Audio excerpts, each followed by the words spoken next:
తెలంగాణ భవన్లో జరిగిన ఈ పుట్టినరోజు వేడుక ఒక రాజకీయ సందర్భమే కాకుండా ఒక భావోద్వేగ పూరితమైనటువంటి ఘట్టంగా నిలిచింది.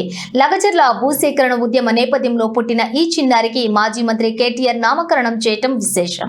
వికారాబాద్ జిల్లా లగచర్లలో ఫార్మా విలేజ్ కోసం భూసేకరణకు వ్యతిరేకంగా రైతులు పెద్ద ఎత్తున నిరసనలు చేసిన సంగతి తెలిసిందే. ఆ పోరాటం ఉధృతంగా సాగుతున్న సమయంలోనే ఈ చిన్నారి జన్మించింది.